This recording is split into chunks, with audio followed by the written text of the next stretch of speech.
गीता में अर्जुन को स्वयं भगवान कह रहे हैं कि उस परमेश्वर की शरण में जा, उसके लिए उन संतों के पास जा जो तत्वदर्शी हो। इसी प्रकार हजरत मोहम्मद को उनका अल्लाह कह रहा है कि कोई और पूर्ण परमात्मा है, उसको पाने के लिए उन तत्वदर्शी संत की तलाश कर।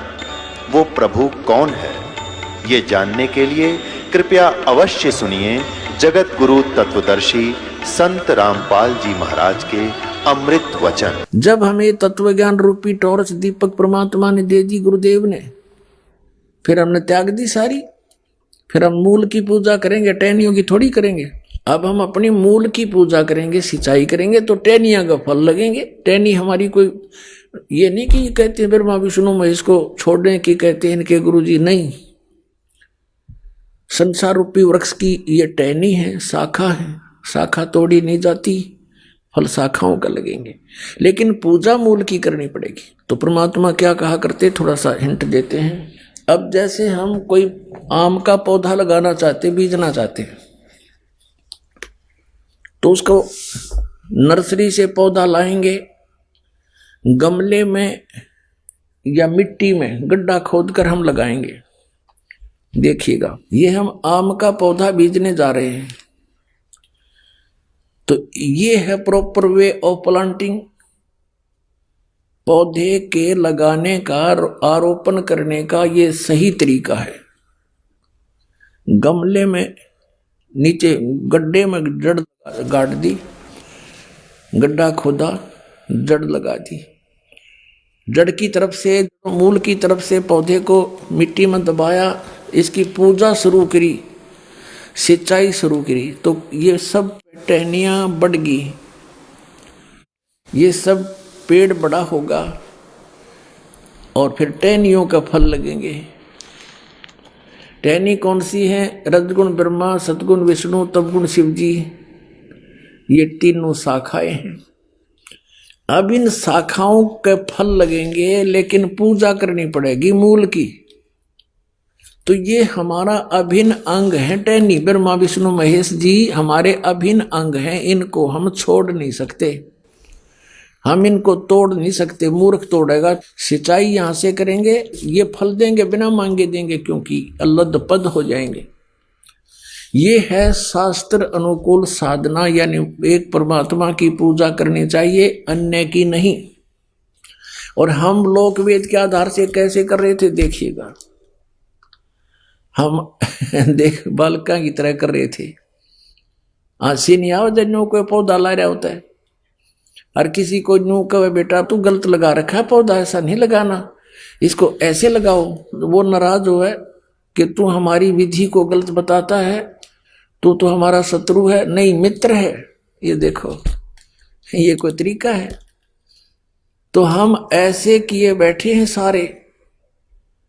परमात्मा कहते हैं कि एक साध्य सब सद, और सब साध्य सब जावे। ये सब साधन ते नष्ट हो गया व्यक्ति, ये पौधा कैसे हरा भरा होगा, सूख जाएगा। एक साध्य सब सद है, सब साध्य सब जावे। माली सींचे मूल को, फले फूले गो। इतनी सी बात है। अब ये ज्ञान परमात्मा ने स्वयं आकर बताया हमारे को। पीछे लग गया जाऊं था मैं लोक वेद के साथ, रस्ते में सतगुरु मिले दीपक दे दिया हाथ। पहले परमात्मा हमें अपने ऊपर ही उदाहरण देकर समझाते हैं कि लोक वेद के आधार से अपना जीवन व्यर्थ कर रहा था, गलत साधना कर रहा था, और जब से सतगुरु मिल गए इस भक्ति मार्ग में, इस रास्ते में, दीपक दे दिया हाथ। ये तत्व ज्ञान रूपी टॉर्च दे दी, लैंप दे दिया कि इस लैंप की रोशनी में हम कुमार्ग पर नहीं जाएंगे, सुमार्ग पर चलेंगे। अब गीता जी अध्याय नंबर 15 के श्लोक नंबर 17 में स्पष्ट हो गया कि परम अक्षर ब्रह्म है, गीता जी अध्याय नंबर 15 के 4 में भी स्पष्ट कर दिया है कि उसी की पूजा करो, अन्य की नहीं। ये देखिएगा श्रीमद् भगवत गीता अध्याय 15 का इसका 1 नंबर श्लोक आपको दिखाते हैं। पंचदशो अध्याय 15वां अध्याय। ऊर्ध्व मूलम अधः शाखम अश्वत्थम प्राहु अव्यम छंदासी यस्य पर्णानि ये तम वेद स वेदवित।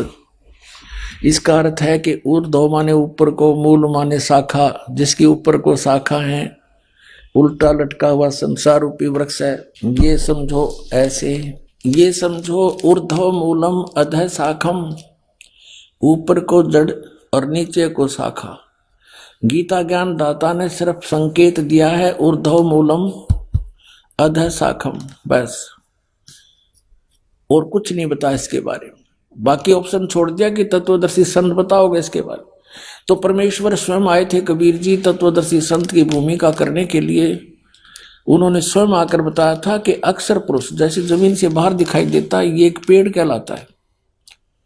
अक्षर पुरुष और सर पुरुष, अक्षर पुरुष एक पेड़ है और सर पुरुष वहां की डार, और तीनों देवा शाखा हैं, ये पाते रूप संसारी। ये परमात्मा कबीर भगवान ने 600 वर्ष पहले बताया था। अक्षर पुरुष एक पेड़ है, निरंजन कहो सर पुरुष कहो वहां की डार, और तीनों देवा शाखा है, ये पात रूप संसार। तो वो परमात्मा ही स्वयं आकर के अपना ज्ञान अपने द्वारा रची हुई सृष्टि को ठीक ठीक बताते हैं। अब ये हम पढ़ेंगे गीता अध्याय नंबर 15 का श्लोक नंबर 1, आसानी तो समझ में आओगा। ऊर्ध्व मूलम अधः शाखम अश्वत्थम प्राहु अव्यम। ऊपर को जड़, नीचे को शाखा वाला ये संसार रूपी उल्टा लटका हुआ अविनाशी वृक्ष है। छंदासी यस्य पर्णानि, इसके छंद माने विभाग, पत्ते आदि इसके जो विभाग हैं, जो ये तम वेद, जो उसको जानता है, इन सब को जानता है विस्तार से, स वेदवित, वह वेद के तात्पर्य को जानने वाला है। इनका अनुवाद गलत देखो। आदि पुरुष परमेश्वर मूल वाले, यानी ऊपर जो मूल है जड़ रूपी परमात्मा, वो तो परम अक्षर ब्रह्म है। आदि पुरुष परमेश्वर सर्वशक्तिमान, ये पूर्ण परमात्मा परम अक्षर ब्रह्म है। यहाँ ये इन्होंने अनुवाद गलत कर दिया। अधः शाखम, अधः माने नीचे करना था। ये देखो इसी के दूसरे श्लोक में ये अनुवाद में अधः माने नीचे, अधः माने नीचे, ये दूसरे श्लोक में। तो यहाँ अधः माने नीचे आना चाहिए था। अधः शाखम, नीचे को शाखा, ऊपर को मूल वाला, नीचे को शाखा वाला। संसार रूपी वृक्ष को अविनाशी कहते हैं, वेद जिसके पत्ते कहे गए हैं।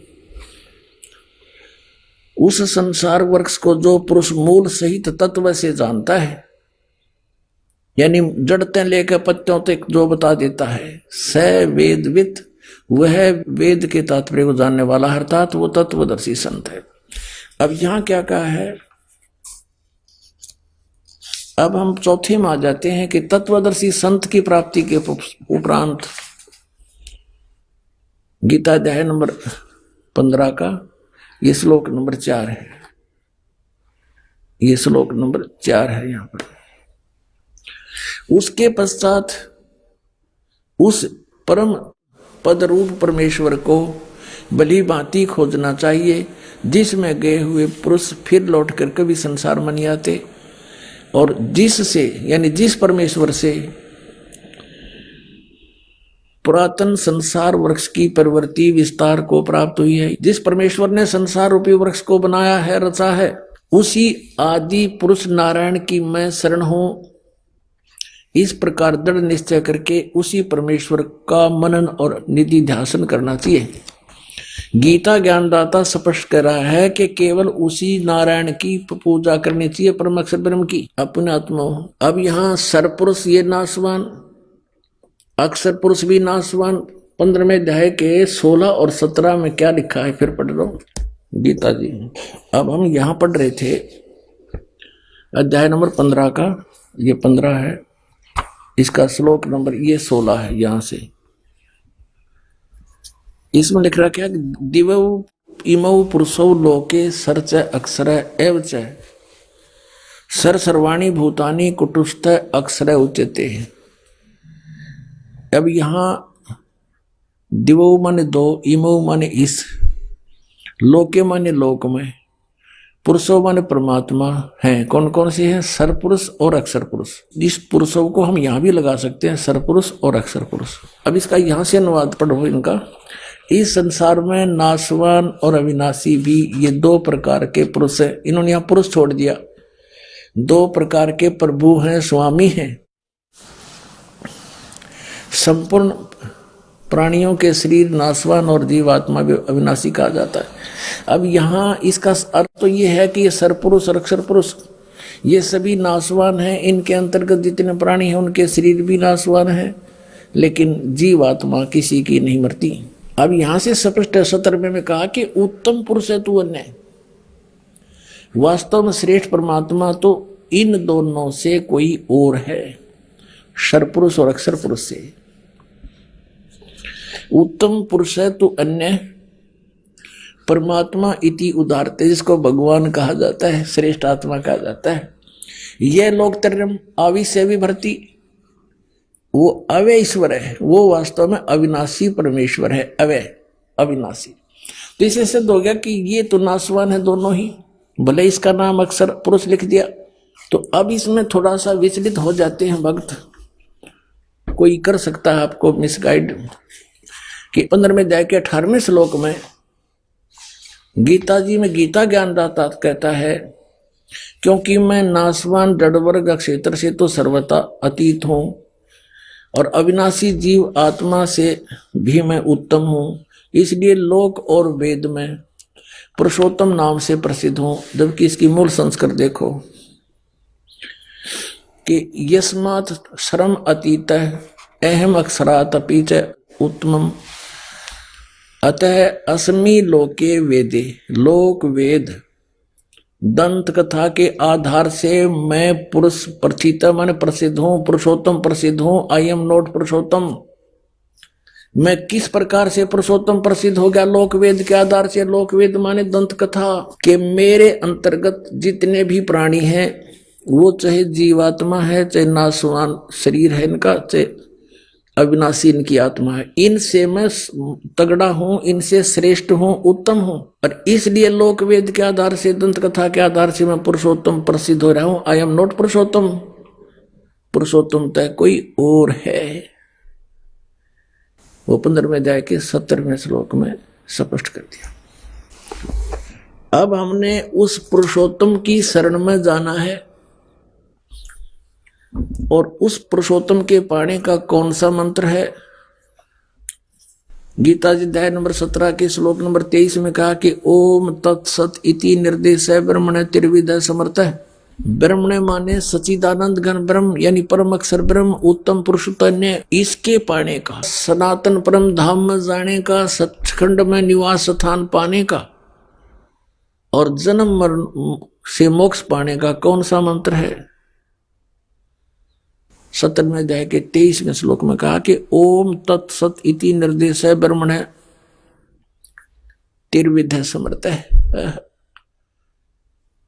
उस सच्चिदानंद ब्रह्म माने सच्चिदानंद गण ब्रह्म का, परम अक्षर ब्रह्म का पाने का, आदि पुरुष परमेश्वर के पाने का, ये 3 मंत्र के जाप का निर्देश है, नथिंग एल्स। इसके अतिरिक्त कोई भी हरे राम हरे कृष्ण सीताराम राधे श्याम अन्य कोई भी जाप हम करते हैं वो मोक्ष प्राप्ति का नहीं है। तो उसके लिए हमने कौन से मंत्र हैं? ये ओम तत्सत। ओम तो सरपुरुष का और तत् ये अक्षर पुरुष का। तत् सांकेतिक है, ओम सीधा है, और सत भी सांकेतिक है। ये सत भी सांकेतिक है, ये परम अक्षर ब्रह्म का। ये तत् और सत ये सांकेतिक है, ये पूर्ण परमात्मा कबीर देव ने, परम अक्षर ब्रह्म ने स्वयं आकर के बताया है। सो हम शब्द हम जग में लाए, सार शब्द हम गुप्त छुपाए।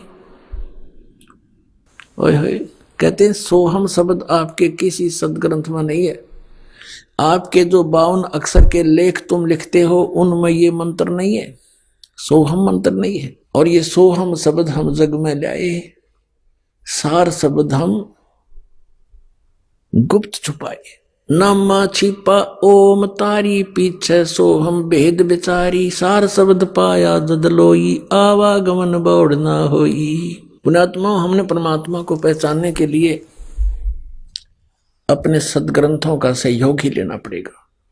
किसी की दंत कथा पर विश्वास नहीं करना। परमात्मा के क्या गुण है, वो क्या लीला करता है, ये हमारे पवित्र सदग्रंथ, पवित्र वेद बताते हैं। कबीर परमेश्वर ने कहा है कि वेद मेरा भेद है, मैं ना वेदन के माही, और जौन वेद से मैं मिलूं वो वेद जानते नहीं। वेदों में भेद है परमात्मा का, कि वो कबीर परमात्मा है और वो सतलोक में रहता है, ऊपर तीसरे मुक्ति धाम में, सचखंड में। वहां से गति करके आता है, साधु रूप बनाता है, कवियों की तरह आचरण करता है, और यहाँ अच्छी आत्माओं को आकर मिलता है। आपको थोड़ा सा हिंट देते हैं, फिर उन आत्माओं के बारे में जानकारी देंगे जिनको भगवान मिले थे। ऋग्वेद मंडल नंबर 9 देखिएगा, और सूक्त नंबर आपको दिखाते हैं। ये है ऋग्वेद। ये कहाँ से प्रकाशित है? प्रकाशक सार्वदेशिक आर्य प्रतिनिधि सभा, महर्षि सिद्धांत भवन, रामलीला मैदान, नई दिल्ली। इनके फोन और फैक्स नंबर हैं। मुद्रक है Prince offset printers, 1510 Pataudi house, Daryaganj, नई दिल्ली से। अब देखिएगा, ऋग्वेद मंडल नंबर 9 और सूक्त नंबर 86 और मंत्र नंबर 26 में इसमें क्या कहा है कि यज्ञ करने वाले यजमानों के लिए परमात्मा, यज्ञ माने धार्मिक अनुष्ठान करने वाले यजमानों माने भक्तों के लिए परमात्मा सब रास्तों को सुगम करता हुआ,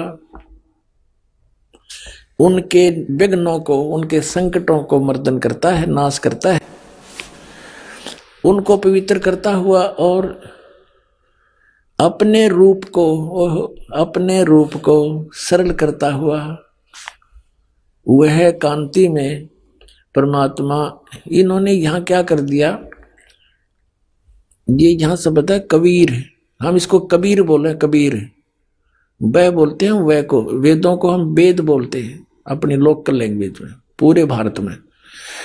अब यहाँ इन्होंने कवि जो ऐसे अक्षर लगा के इसका अर्थ कर दिया सर्वज्ञ, या तो इसका कवि लिखते, कवि काव्यकार, लेकिन काव्यकार का यहाँ प्रसंग नहीं, तो इसका अर्थ सर्वज्ञ नहीं कर सकते। भले इसका अर्थ कवि कर दो, लेकिन वो उस परमात्मा को हम, जैसे ये यजुर्वेद है, आपको दिखाते हैं। अब जैसे ये यजुर्वेद है, अब इसके 2 बिंदी यहां लगा दे तो, और इसका अलग अलग करें तो भी यजुर्वेद ही है। ये देखिए, इसमें प्रकाशक है सार्वदेशिक आर्य प्रतिनिधि सभा, 2/5, महर्षि सिद्धांत भवन, रामलीला मैदान, नई दिल्ली। इसमें आपको दिखाते हैं 36 में, इनके 36वें अध्याय में, यह है 36वां अध्याय, 6300 अध्याय। 36वें अध्याय के प्रथम मंत्र में क्या लिखा है, रेचम वाचम परपदे मनो यजु परपदे। ये यजु शब्द है, इसका अनुवाद महर्षि दानंद ने किया है। यहां देखो, ये बिल्कुल ठीक रहा, ये यजुर्वेद लिख दिया। बस सीधी सी बात है कि ये यजुर्वेद की महिमा गाई जा रही है, और यहां इस यजु का अर्थ कर दे, जैसे कवि का अर्थ ने सर्वज्ञ कर दिया। कवि कोई भी सर्वज्ञ नहीं होता, जैसे इन्होंने ऋग्वेद में इस कवि का अर्थ सर्वज्ञ कर दिया। अब कवि कोई सर्वज्ञ नहीं होता, यहां लिखना चाहिए था कबीर देव। जैसे यजु, अगर यजु का अर्थ कर देते वहां पर, तो कैसे समझेंगे कि किसके बारे में कहा जा रहा है, यजुर्वेद के बारे में। अब जैसे यहां इन्होंने ठीक किया है, ये यजुर्वेद में, अब हम यजुर्वेद आपको दिखा रहे हैं सिर्फ ये कंसेप्ट क्लियर करने के लिए कि जैसे इस महर्षि दयानंद ने यजु का अर्थ यजुर्वेद कर दिया, बहुत अच्छा किया। अगर इसका यहाँ कोई अनुवाद करके अड़ंगा कर दे तो कैसे समझेंगे कि यजुर्वेद के बारे में जानकारी है। ठीक इसी प्रकार अब हम फिर आते हैं अपने ऋग्वेद पर। हम आते हैं अपने ऋग्वेद पर, जो आपको पहले दिखाया था। ये भी आर्य प्रतिनिधि सभा से ही प्रकाशित है। ये ऋग्वेद यहां से प्रकाशित है, ये भी आपको दिखाया था। ये इसके मुद्रक हैं, ये ऋग्वेद है। अब हम इसके वो पढ़ रहे हैं ऋग्वेद मंडल नंबर 9 सूक्त 86 मंत्र 26 पढ़ रहे हैं। 26 इसमें आप पढ़ लिया कि यज्ञ करने वाले यजमानों के लिए, यानी साधना करने वाले, धार्मिक अनुष्ठान करने वाले भक्तों के लिए परमात्मा सब रास्तों को सुगम करता हुआ और उनके विघ्नों को मर्दन करता है, नाश करता है, और अपने रूप को सरल करता हुआ, क्योंकि सतलोक में परमात्मा साकार है, सह शरीर है, सतलोक में रहता है। वहां उसके एक रोमकूप में करोड़ सूर्य करोड़ चंद्रमा मिला दी, इतनी शोभा है। तो एज इट इज भगवान यहाँ आ जाता हम देख नहीं सकते, इसलिए अपने रूप को सरल करता हुआ, हल्का तेज पुंज का बनाकर वह कांति में परमात्मा सर्वज्ञ नहीं लिखना था, वो कबीर देव लिख दो यहाँ पर। कबीर देव, हम कबीर देव कहने लगे। कबीर देव, देव न साहब कह लो, भगवान कहो, हम उसको कबीर साहब कहते हैं। कबीर साहब, यहाँ कबीर देव लिख दे। विद्युत के समान क्रीड़ा करता हुआ वर्णीय पुरुष अच्छी आत्मा को प्राप्त होता है। अब देखना 27वें मंत्र में, ऋग्वेद मंडल नंबर 9 सूक्त नंबर 86 मंत्र नंबर 27 में हम आगे। इसमें लिखा कि जो परमात्मा ध्रुवलोक के तीसरे पृष्ठ पर विराजमान है, वहां ऊपर रहता है तीसरे लोक में। अब ये कंसेप्ट क्लियर हो जाएगा कि वो परमात्मा कौन है, कबीर देव है, वो क्या करता है, अच्छी आत्माओं को मिलता है आकर के। देखो फिर आगे देखते हैं ऋग्वेद मंडल नंबर 9 सूक्त 82 का, और मंत्र नंबर हम नीचे लेते हैं 1।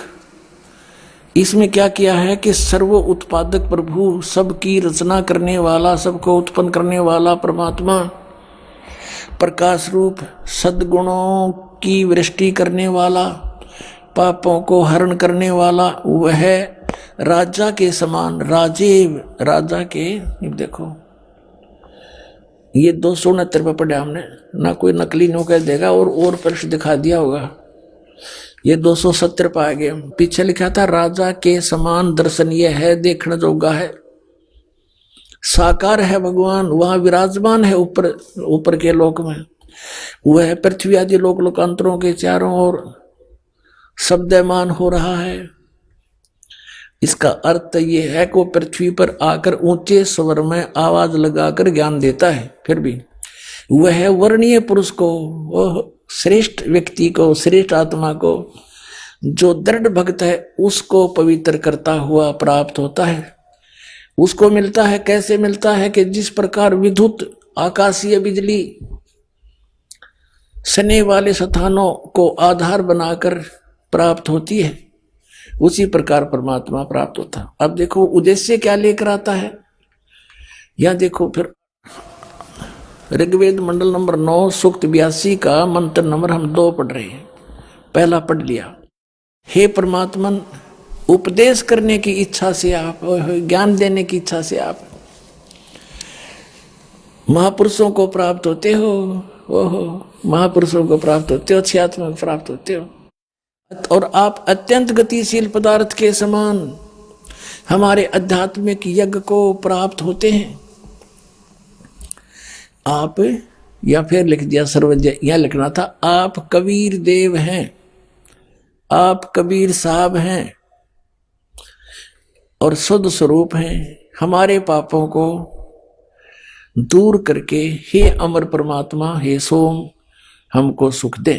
अब ये सिद्ध हो गया कि वो परमात्मा सतलोक से चलकर आता है और यहां ज्ञान देने के उद्देश्य से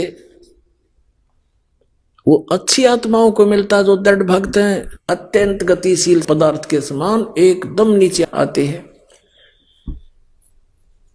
अब वो श्रेष्ठ आत्माओं को कैसे मिलते हैं, जैसे विद्युत बिजली किसी धातु विशेष पर आकर गिरती है। जैसे पहले कांसी धातु होती थी, कांसी, और उसकी थाली बेले होते थे।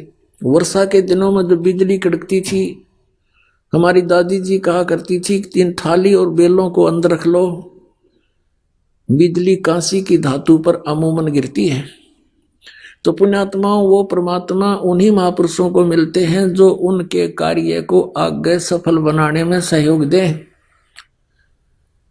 पूरे विश्व के सामने डट जा खड़े होकर के मुझे नहीं मुचकाए, वो दृढ़ भक्त होते हैं। उनमें से कौन कौन है जिनको मिले? आदरणीय धर्मदास साहिब जी, आदरणीय मुलुकदास साहिब जी, आदरणीय नानक साहिब जी, आदरणीय दादू साहिब जी, आदरणीय गरीबदास साहिब जी, गांव छुड़ानी, जिला दद्दर, हरियाणा वाले, आदरणीय गीसा दास जी, गांव खेखड़ा, जिला मेरठ, उत्तर प्रदेश वाले। इन महापुरुषों को परमात्मा आकर मिले। वेद बताता है वो ऐसे आते हैं, अच्छी आत्माओं को मिलते हैं, उनको ज्ञान देते हैं, ज्ञान उपदेश करते हैं, तत्व ज्ञान बताते हैं। और वो कैसी लीला करते हैं देखना, वो कवियों की तरह आचरण करते हैं। 9वें अध्याय का ऋग्वेद मंडल नंबर 9 और सूक्त 94 का मंत्र 1 दिखाते हैं आपको, ये देखिएगा।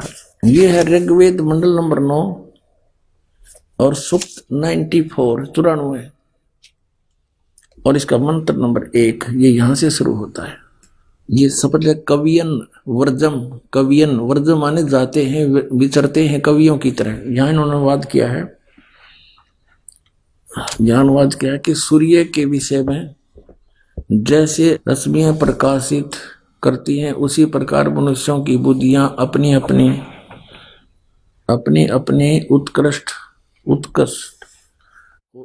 शक्ति के विषय करती हैं। जिस परमात्मा में सर्वोपरि बलों के समान शुभ बल है, वह परमात्मा कर्मों का अध्यक्ष होता हुआ, सबको पवित्र करता हुआ, कवियों की तरह आचरण करता हुआ, हाय कवियों की तरह आचरण करता हुआ, वर्जम माने विचरता है, ये अड़ंगा डाल दिया, वर्जम माने जाता है, घूमता फिरता है। वो परमात्मा किन किन महापुरुषों को मिले, अभी आपको बताया था। आदरणीय धर्मदास साहिब जी, हिंदू धर्म के जो लोक वेद के आधार पर ज्ञान प्राप्त, उस पर इतना आरूढ़ था कि बहुत समय तक परमात्मा के ज्ञान को स्वीकार नहीं किया। बहुत से प्रश्नोत्तरी की, तब जाकर वो बात समझ में आई। आदरणीय धर्मदास साहिब जी को परमात्मा मथुरा में मिले। मथुरा में वहां स्नान करने के लिए तीर्थों पर भ्रमण कर रहे थे। जैसा भी लोक वेद सुना हुआ था, रूपदास नाम के उनके गुरुजी से 68 तीर्थ, हरे राम हरे कृष्ण सीताराम राधे श्याम, राधे राधे श्याम मिला दे, इस तरह के मंत्र बता रखे थे। और एकादशी का व्रत, 68 तीर्थों की यात्रा कर ले बेटा, तू स्वर्ग में चला जाएगा। रूपदास जी ने ऐसा गाइड कर रखा था उस प्यारी आत्मा आदरणीय धर्मदास साहिब जी को। भगत धर्मदास जी मथुरा में गए हुए थे। वहां एक जिंदा महात्मा का रूप बनाकर के धर्मदास जी को मिले। धर्मदास जी से जाकर कहा, हे महात्मा जी, क्योंकि धर्मदास जी ने वेशभूषा बना रखी थी, एक महात्मा जैसा लगे था, माथे में तिलक ला रखा, कंठी पहन रखी। जाकर परमात्मा ने कहा, हे महात्मा जी, मैं भटक रहा हूं भगवान के लिए, मुझे कहीं रास्ता नहीं मिला।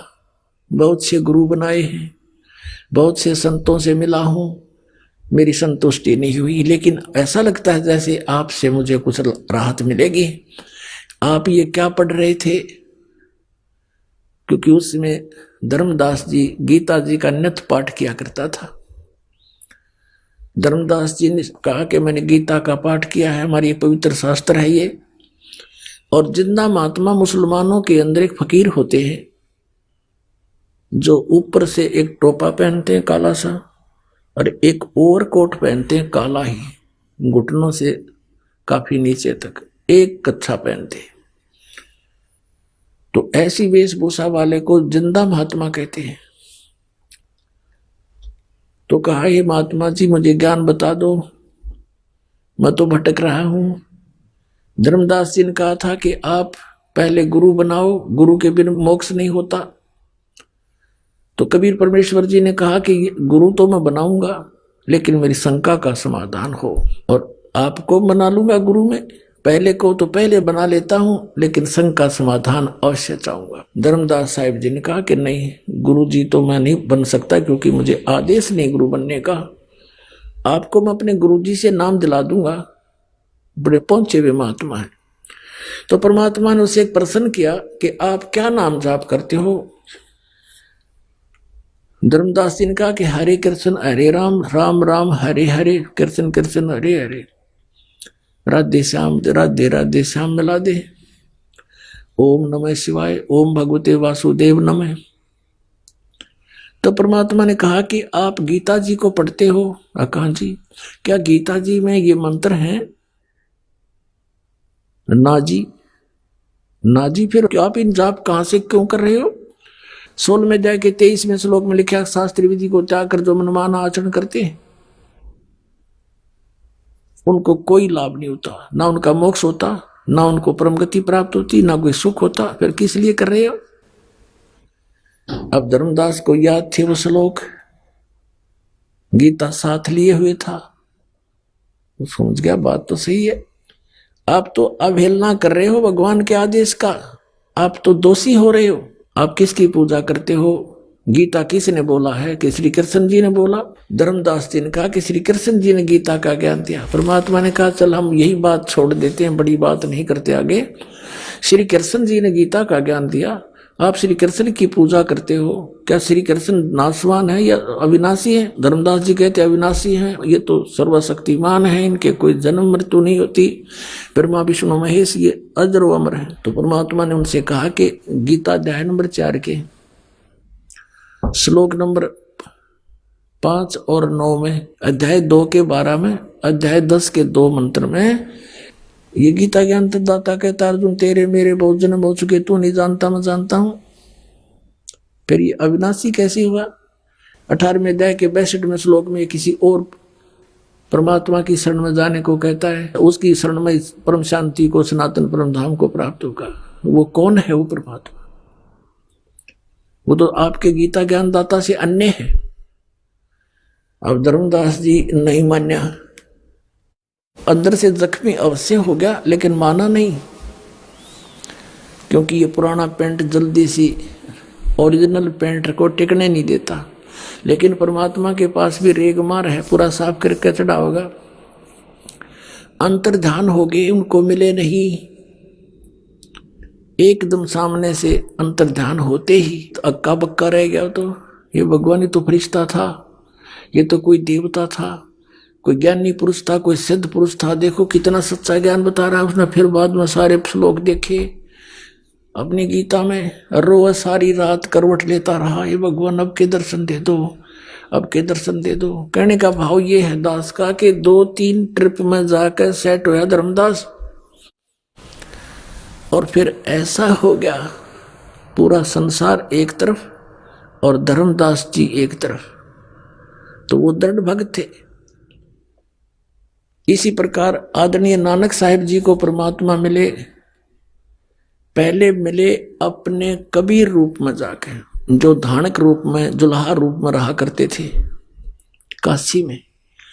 और आदरणीय नानक साहिब जी उसमें सुल्तानपुर शहर के अंदर अपनी बहन नानकी के घर पे, यानी वहां रहा करते थे। और सुल्तानपुर के नवाब के यहाँ मोदी खाने में नौकरी करते थे, क्योंकि उनके बहनोई श्री जयराम भी वहीं पर एक उच्च पद पर विराजमान थे, नवाब के पास ही। उन्हीं की शनाख्त पर उनको वहां नौकरी मिली थी। प्रतिदिन स्नान करने के लिए 1-2 नौकर जाता था साथ में, श्री नानक साहिब जी जाते थे। बेई नदी सुल्तानपुर के साथ से ही बह रही है, वहां स्नान करने जाते थे। एक दिन परमात्मा कबीर देव जी जिंदा महात्मा के रूप में मिले और प्रश्न उत्तरी की कि मैं एक भटका हुआ प्राणी हूं, परमात्मा की खोज में घूम रहा हूं। आपके बारे में मैंने बहुत कुछ सुना है, आप बड़े महात्मा हो, बड़े अच्छे भक्त हो, मैं आपसे कुछ ज्ञान प्राप्ति करना चाहता हूं। अब नानक साहब जी ने जैसा भी उन्होंने ब्रजलाल पांडे से ज्ञान सुना था, बताने लगे कि विष्णु भगवान सर्वशक्तिमान है, यही 3 रूप धारण करके सारी स्थिति सृष्टि और संहार करते हैं, अजर व अमर हैं, इनकी जन्म मृत्यु नहीं होती। फिर बताया कि गीता जी का नित्य पाठ करना चाहिए, नित्य पाठ करने से जीव को बहुत लाभ होता है, परमात्मा प्राप्ति होती है।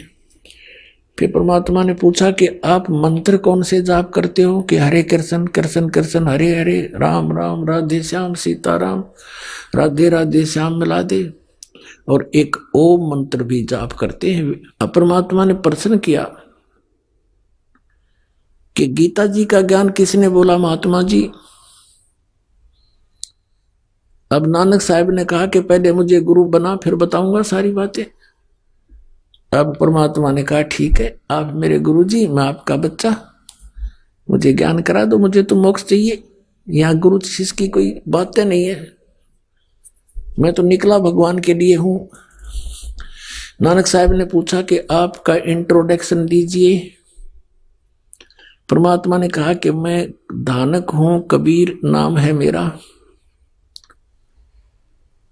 और काशी में जुल्हे का कार्य करता हूं, धानक का, परमात्मा के लिए भटक रहा हूं, और मैं आपको गुरु धारण करता हूं। आप मेरे गुरु, मैं आपका बच्चा, मुझे ज्ञान दे दो। तब नानक साहब ने बताया, परमात्मा ने प्रश्न किया कि श्रीमद् भगवत गीता का ज्ञान किसने बोला? कि श्री कृष्ण जी ने बोला। श्री कृष्ण किसके अवतार थे? परमेश्वर ने प्रश्न किया। नानक साहब जी ने कहा को विष्णु अवतार थे, स्वयं श्री कृष्ण ही विष्णु रूप में आए हुए थे। तो परमात्मा ने प्रश्न किया कि गीता जी का ज्ञान विष्णु जी ने दिया समझो? हाँ, विष्णु समझो चाहे कृष्ण कहो। तो गीता अध्याय नंबर 4 के श्लोक नंबर 5 और 9 में, गीता जी अध्याय नंबर 2 के श्लोक 12 में, गीता अध्याय नंबर 10 के श्लोक नंबर 2 में, गीता ज्ञानदाता कहता है कि अर्जुन तेरे और मेरे बहुत जन्म हो चुके हैं, तो नहीं जानता मैं जानता। कि हे गुरुजी, ये तो नासवान है, अविनाशी कहाँ हुए? आपकी ग्रंथ में लिखा है। तो 18वें अध्याय के 62वें श्लोक में कहा कि तू सर्वभाव से उस परमेश्वर की शरण में जा, उसकी कृपा से तू परम शांति को, सनातन परम धाम को प्राप्त होगा। तो वो परमात्मा कौन है? मुझे तो उसकी खोज है बस। अब इस बात से नानक साहब जी एकदम चकित हुए कि सचमुच। फिर परमात्मा ने बताया कि ब्रह्मा विष्णु महेश नासवान है, इनकी जन्म मृत्यु होती है। इस बात से परमात्मा ने फिर उसको संकेत दिया कि ऐसे ऐसे श्री मद देवी भागवत के 3रे स्कंद में, और ये ऐसा लिखा है। अब जब ये सुना कि ब्रह्मा विष्णु महेश नासवान है, इस बात से नानक साहब जी बहुत अक्षुब्ध हो गए और सीधे मुंह बात करना बंद कर दिया कि बस इसे आगे मत बोल। परमात्मा वहां से उठकर चल पड़े। उस समय कुछ और भी भक्त वहां स्नान करने गए थे, वो भी बैठ के वार्ता सुनने। जब कबीर साहब चले गए वहां से, तो नानक साहब जी से पूछने लगे, अन्य कोई भक्त बैठे थे, वो व्यक्ति स्नान करने आए हुए थे, कि हे नानक साहब जी, ये आपको जो गुरुजी बोल रहे थे, ये आपका चेला, ये कौन था? कि ये धानक था, कमीन, छोटी जात का, छोटा मुंह, बड़ी बातें कर रहा था, ब्रह्मा विष्णु महेश को नासवान बता रहा था ये। और मैंने इसको फिर सुनाया सही ज्ञान, थे हार के भाग गया। पुण्यात्माओं, नानक साहब जैसी पुण्यात्मा में भी अहम भरा हुआ था, होमो था इनमें। उस होमो के कारण परमात्मा से दूर हो गए। उसके बाद सारी रात करवट लेते रहे कि सचमुच गीता जी को फिर गहराई से पढ़ा, अन्य ब्राह्मणों से उसका निष्कर्ष निकलवाने की चेष्टा की। उन्होंने कोई सीधे मुंह जवाब नहीं दिया कि नहीं, ये तो अपने बारे में बोल रहे। देवी भागवत को पढ़कर देखा नानक साहब जी ने कि सचमुच इसमें तो नासवान लिखा है, इनके माता पिता भी है। और ये हिंदू धर्म के गुरु इसके बारे में परिचित नहीं है। बहुत बुरी तरह तरफ की कि सचमुच वो कौन थे। अब काशी कोई निकट है नहीं, वहां जाऊं कैसे, नौकरी करता हूं, नौकरी त्यागूं कैसे, और क्या पता ये कौन था, कोई देव था या वैसे ही कह रहा था ये काशी में रहता हूं, धानक हूं। अंदर से पुकार की है, परमात्मा मुझे फिर से दर्श दो, मुझे उस महापुरुष से फिर से मिला दो।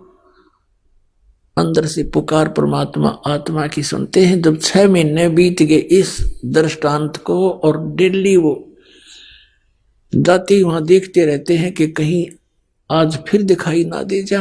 अब फिर दूसरी बार जब परमात्मा आए, जब पूरी तरफ थी उनको, उसी समय सुबह सुबह स्नान करने के लिए बेई नदी पर गए हुए थे और स्नान करने की तैयारी में थे। गर्मियों का मौसम था। परमात्मा जब वहां पहुंचे तो नानक साहिब जी ने देखा कि महात्मा आ रहे हैं, उनके निकट पहुंच गए। उसी तरह फिर बात करने लगे। काफी देर चर्चा हुई। तो उस समय जब वो दोनों बात कर रहे थे तो अन्य नहीं देख पा रहे थे। वो सोच रहे थे कि अकेले नानक साहिब बातें कर रहे हैं, किससे कर रहे हैं। तो दूसरे कहा करते कि ये भक्त आदमी है, अपने आप ऐसे ही बोलता रहता है, कई बार भगवान की महिमा गुनगुनाता रहता है, और वो बातें ऐसे कर रहा जैसे सामने कोई बैठा हो। तो अन्य जो स्नान करने के लिए गए थे वो अपना स्नान करने में व्यस्त हो गए। तो उसी समय परमात्मा से नानक साहिब जी ने कहा कि मैं इस दरिया में छुपूंगा, मुझे खोज देना। परमात्मा भी साधु रूप में, जिंदा के रूप में, और नानक साहिब जी दरिया के अंदर छलांग लगा दी। तो परमात्मा ने अंदर से ही उनको अंतर ध्यान किया दरिया से ही, और अप स्ट्रीम में ले गए। अब अन्य व्यक्तियों ने सोचा कि ये डूब गए, काफी देर बाहर नहीं निकले तो हाहाकार मच गई, नगर में शोर हो गया, गोताखोर आ गए, दूर तक जाल डालकर खोजा, कुछ नहीं मिला। सबने सोच लिया कि नानक साहिब जी डूब गए। उधर से परमात्मा उनको लेकर के सचखंड गए, सतलोक में ले गए अपने स्थान पर। ऐसे ही धर्मदास जी को सतलोक लेकर गए थे, वापस छोड़ा था। ऊपर जब सचखंड के अंदर गए, सब ब्रह्मांडों की स्थिति से परिचित कराया। श्री ब्रह्मा, श्री विष्णु, श्री शिव जी के लोक दिखाए, 21 ब्रह्मांड, ये सब रास्ते दिखाए। फिर सचखंड में जब पहुंचे तो वहां परमात्मा अन्य रूप में सिंहासन के ऊपर विराजमान है। सिर पर मुकुट है, मालिक है, श्वेत मुकुट है, और एक रोमकूप में करोड़ सूर्य मिला दे, करोड़ चंद्रमा, ऐसा तेज है उस परमात्मा का। अब जो ही कबीर साहब वहां जिंदा महात्मा वाले रूप में ऊपर गए तो नानक साहिब जी ने देखा कि परमात्मा तो ये है जड़ा तख्त पे विराजमान है, और ये जिंदा महात्मा तो यहाँ का कोई सेवक नौकरगण होगा। कबीर साहब ने वहां उठाकर चंवर परमात्मा के ऊपर आदर से करने लगे, अपने ही दूसरे रूप पर।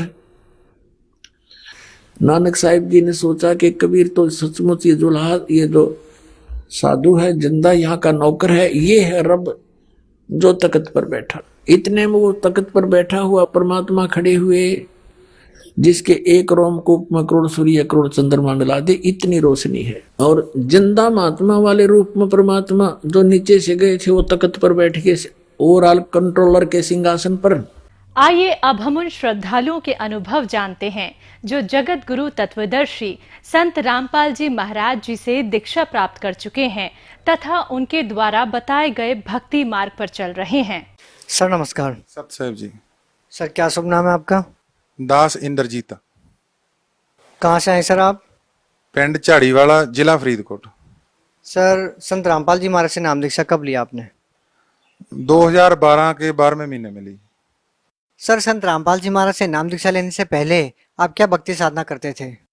यही जैसे गुरु गोविंद सिंह जी की और हनुमान जी की भक्ति करते थे, और मंदिर गुरुद्वारे जाना, जैसे सभी संतों का आदर सत्कार करना, ऐसा ही था। सर पहले जो पूजाएं आपने की, उन पूजाओं को करने से आपको क्या लाभ मिला? लाभ तो बस जैसे जिंदगी थी वैसे ही चल रही थी, और लाभ जैसे कोई भक्ति का लाभ जो होता है वो तो मैं नहीं था पता कि क्या लाभ होता है। जैसे कोई भी भक्ति करते थे उसका लाभ नहीं महसूस होता था, बस चल रहा था ऐसे। तो फिर सर आप संत रामपाल जी महाराज की शरण में कैसे आए? रामपाल जी महाराज की शरण में ऐसे है कि मैं नशा दारू वगैरह सब खाते पीते, मांस भी खाते थे। तो पहले बॉडी बिल्डिंग करते थे, जूडो खेलते थे, इसके कारण मांस अंडा सारा खाते पीते थे। तो मैं दारू पीकर मैं टीवी देखने का शौकीन था। खेत से आया पानी लगा के, तो साधना चैनल पे चल रहा था गुरुजी का संत रामपाल जी महाराज के सत्संग चल रहे थे। मैंने सोचा कोई पंडित, जैसे पुराने पंडित होते हैं वो दिखाते हैं वेद खोल के, मैंने कहा ये पंडित है ये हैं कोई, तो चलो देखते हैं। मुझे संतों का सत्संग सुनने का शौक था थोड़ा बहुत, तो मैंने वो सुना, देखा। मैंने देखा वो भगवत गीता में दिखा रहे हैं जो भी ज्ञान है, और वो अपना बाला मर्दाना की साखी में वो मैं हर रोज देखने लगा। फिर 3 घंटे का प्रोग्राम आता वो भी देखने लगा। देखते देखते उसके बाद ज्ञान गंगा किताब मंगाई, मैंने वो भी पढ़ी।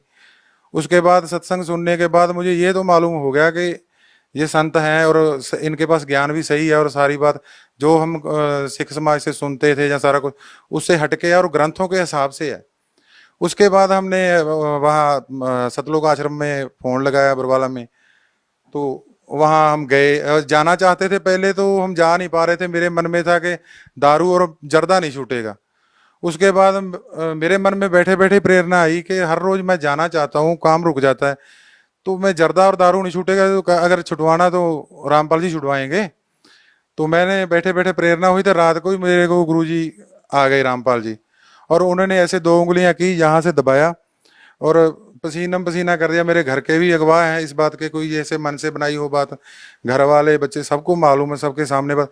वो दबाने से पसीना पसीना हो, और जाने वाले जाते जाते कह गए गुरुजी कि बेटा अब आना, मैं तेरे को नाम दूंगा, जो तेरे अंदर से वो मांग रहे थे, जैसे अपने कीटाणु या कुछ भी कह सकते हैं अपन डॉक्टरी भाषा में, वो जो मांग रहे थे विकार तेरे अंदर से, वो मैं सारे निकाल चला हूँ, वहां पे नाम लेना। फिर यहाँ से मैं सब सुबह चाचे के लड़के को बोला कि चलो चलें वहाँ पे, मेरे काम में रुकावट नहीं कोई। हम चले गए सतलोक आश्रम बरवाला में, नाम लिया। वहाँ पे जाके वहाँ का देखा माहौल, तो वहाँ तो परमात्मा है, खुद आए बैठे हैं, वहाँ का तो बात ही अलग है। सर संत रामपाल जी महाराज की शरण में आने के बाद आपको क्या लाभ मिले? लाभ तो भक्ति जी एक आध हो तो बताएं, लाभ तो बहुत है। जैसे गुरुजी नाम देते हैं, हमारे गुरु ग्रंथ साहिब में लिखा हुआ है कि घर में घर दिखाए दे सतगुर पुरुष सुजान, 5 शब्द तुन कार तुन बाजे शब्द निशान। कि जो पहला जो संत होगा वो इस घर में से, इस शरीर में से वो घर दिखा देगा, सचखंड लोक दिखाएगा, उसको सच्चा पुरुष पूर्ण परमात्मा ये आया जानो। तो उसके निशानी होगी 5 शब्द तुन कार तुन बाजे शब्द। वो जो मंत्र देगा वो धुन होगी कानों में। एक तो कान बंद करके धुन सुनी जाती है, वो नहीं सुननी है, ऑटोमेटिक आती है, ऊपर से आती है। वो गुरुजी के अनुभव है, वो लाभ है मेरे को। मान लो एक लाभ ये है कि प्रकाश दिखाई देता है, जो भी जितने भी हैं मूल कमलों के हैं, वो इतना प्रकाश दिखने लगा था, आहिस्ता आहिस्ता बढ़ते ही जा रहे हैं। और जैसे नाम की कमाई आप मोबाइल में देखते हैं, रिचार्ज डलवाने के बाद कितने पैसे रहेंगे मेरे, नाम की कमाई हर रोज मैं तो चेक कर सकता हूँ। मेरे ऊपर गुरुजी ने ऐसी कृपा करी है कि मेरी नाम की कमाई बढ़ रही है। मेरे को हौसला होता है, मेरे को विश्वास बनता है कि मेरे पूर्ण परमात्मा यही है। और भी लाभ हैं, जैसे मेरे पेट में गड़बड़ी थी वो ठीक हो गई। एक बार ऐसा हुआ कि मैं खेत में काम अपने भैंसों के लिए चारा काटने गया था, तो पेट से दर्द, जाने को मन नहीं कर रहा था, जा नहीं रहा था। तो नाम लेने के बाद भी मेरे पाप कर्म, मेरे को ये पता चल गया था कि परमात्मा ये रामपाल जी हैं और नाम भी सही है। मेरे ही को कर्म पाप कर्म है जो नहीं जा रहा, कोई बात नहीं, बाद में चला जाएगा। तो मैंने वहां से फोन लगाया खेत से आश्रम सतलोक बरवाला में, तो वहां भक्तों ने मेरी प्रार्थना लिखी। प्रार्थना का जवाब तो दूसरे दिन के शाम को आना था। उसी टाइम मोबाइल कान में से उतारा ही था, तो मेरे पेट के दर्द गायब, सब गायब। ऐसे होगा शरीर साथ में सुन के जैसे साथ में होता ही नहीं है। तो ऐसे ऐसे लाभ है। लाभ तो हर टाइम गुरुजी नाल ही रहते हैं, वो लाभ तो कम नहीं है, बहुत ज्यादा है। हाँ जी, उसमें एक लाभ ये भी है कि हम दारू जो मांस खाते थे, और एक बात और, हम खुद बना के पीते थे, दारू भी खुद पीते थे और बिना पानी के पीते थे। जब पानी पर डाल के पीता तो नशा होता था, बिना पानी के नशा नहीं होता था। और हम बैठ के बनाते थे दारू, कहते थे कि बाबा नानक जी ने बहुत बढ़िया दारू बना दी। तो हमारी ये भी बहुत बड़ी गलती थी कि हम नानक जी को बदनाम करते थे। बाद में जब गुरु जी की शरण में आने के बाद, रामपाल जी की शरण में आने के बाद पता चला कि नानक जी तो दारू वाले को पसंद ही नहीं करते हैं। हम कहते हैं कि नानक जी ने लहर बना दी। तो हम दारू पीते खूब, वो भी छूट गई, और भी आर्थिक आर्थिक स्थिति वो भी सुधर गई, और शरीर के कष्ट भी दूर हो गए। घर से जो क्लेश था वो भी तकरीबन तकरीबन खत्म ही है। कोई 5% तो होगा, वो अपने साथ नहीं होता, जो नाम उपदेश के बिना है घर के वो थोड़ा बहुत कर लेते हैं, लेकिन आनंद से चल रही है जिंदगी। अंदर से जो गुरु नानक देव जी ने कहा है कि न, हमारे सिख समाज में सुक्खा भी खाया जाता है, दारू भी पी जाती है, हम सारा ही खाते थे, भांग भी पीते थे, सारा कुछ करते थे। वो गुरु ग्रंथ साहब ने, वो गुरु नानक देव जी ने लिख रखा है कि आकत धूरा सुरापान मद उत्तर जाए प्रभात, नाम खमारी नानका चढ़ी रहे दिन रात। वो तो नाम का नशा जो हमारे तालू के ऊपर से अमृत गिरता है, गुरु नानक देव जी ने कहा, वो रामपाल जी के नाम से वो सारी लहर आ रही है आनंद की।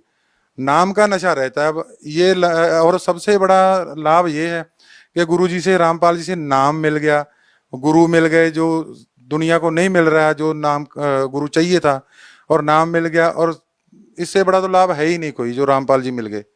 इनसे ऊपर कोई लाभ नहीं है दुनिया का। सर क्या संत रामपाल जी महाराज आपको वही मंत्र चाप देते हैं जो कबीर साहब ने नानक देव जी को दिया था? हाँ जी, वो इसमें कोई दो राय नहीं है। गुरु नानक, हम लोगों को ये बताया जा रहा था आज तक कि गुरु नानक देव जी का कोई गुरु नहीं है, लेकिन रामपाल जी के नाम लेने के बाद मैंने सत्संग सुना, और उसके बाद मैंने सोचा कि जो ग्रंथों में लिखा हुआ है वो क्या सच है?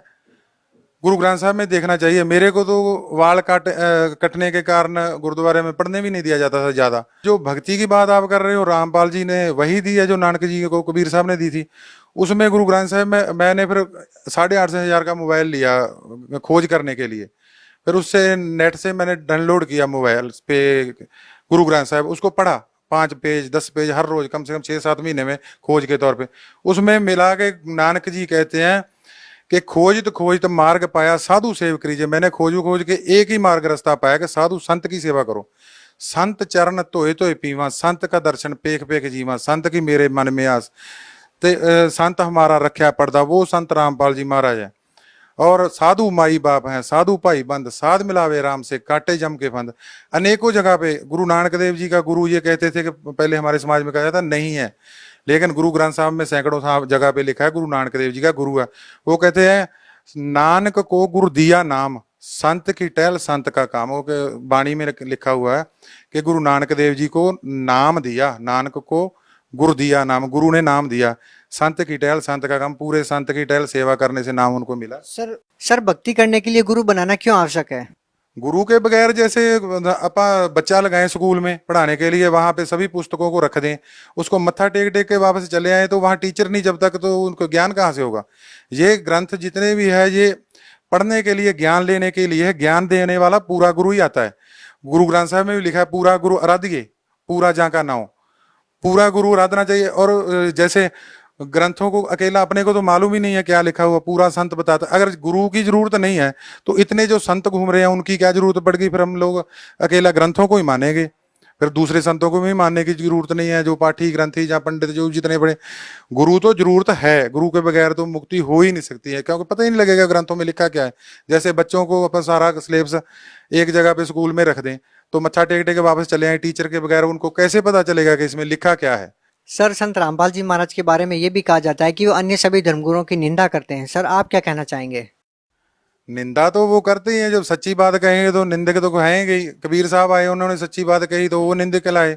गुरु नानक देव जी आए, उन्होंने सच्ची बात कही, उनको चक्कियां चलवाइयां, उनको पत्थर मारे गए, उनको भी निंदा करे। नानक जी लिखते हैं खुद गुरु ग्रंथ साहब में, कोई आखे भूतना, कोई कहे चंडाल, कोई कुछ कहे, कहता मैं तो नानक बेचारा प्या दीवाना शाह का, नानक बेचारा मैं तो शाह का परमात्मा का दीवाना हूँ।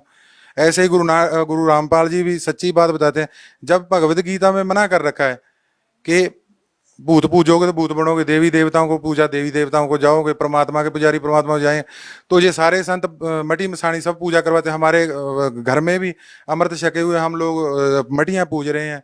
सारा कुछ जो गुरु ग्रंथ साहब में भी मना कर रखा है कि ये आन उपासना नहीं करनी है, तो वो सारी करते हैं, हम गुरुओं की मानते कहाँ पे हैं।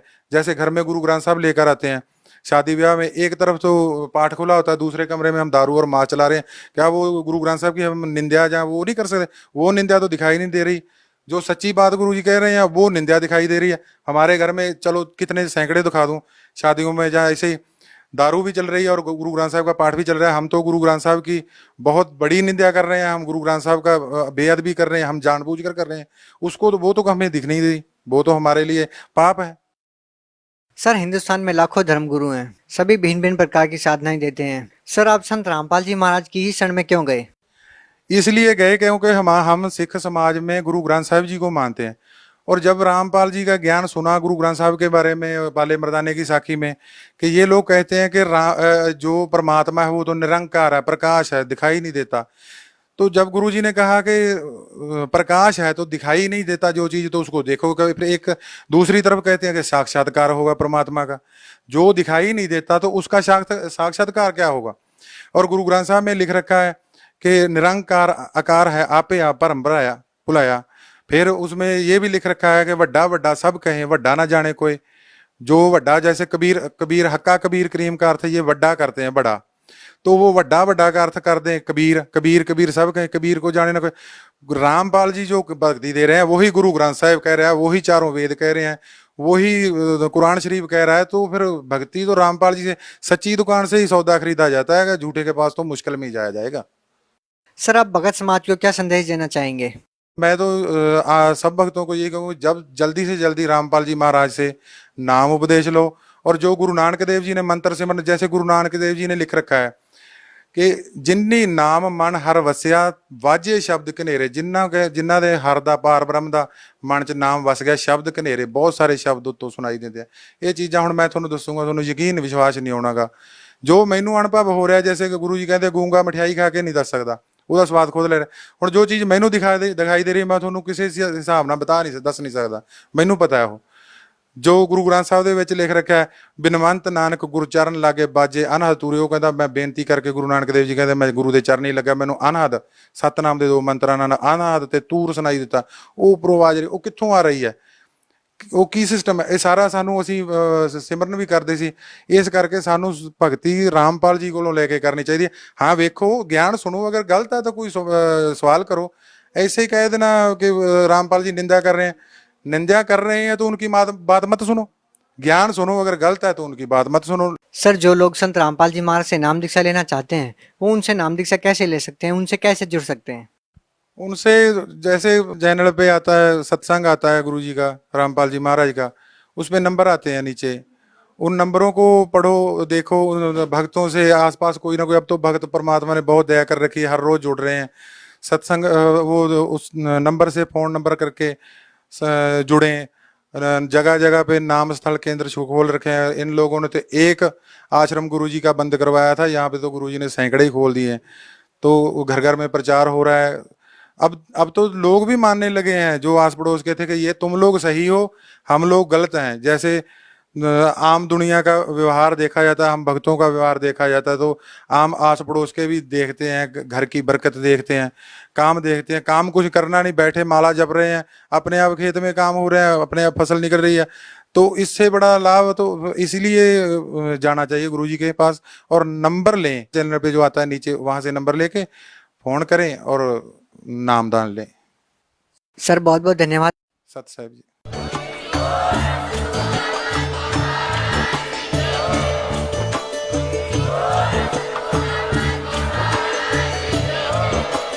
आप सुन रहे थे जगत गुरु तत्वदर्शी संत रामपाल जी महाराज जी के मंगल प्रवचन। अधिक जानकारी के लिए विजिट कीजिए हमारी वेबसाइट www.jagatgururampalji.org। संत रामपाल जी महाराज जी के शुभ आशीर्वाद से पूरे विश्व भर में 500 से भी ज्यादा नाम दीक्षा केंद्र हैं, जिन पर संत रामपाल जी महाराज जी द्वारा ऑनलाइन निशुल्क नाम दीक्षा दी जा रही है। अपने नजदीकी नाम दीक्षा केंद्र का पता करने के लिए संपर्क करें 8222880541।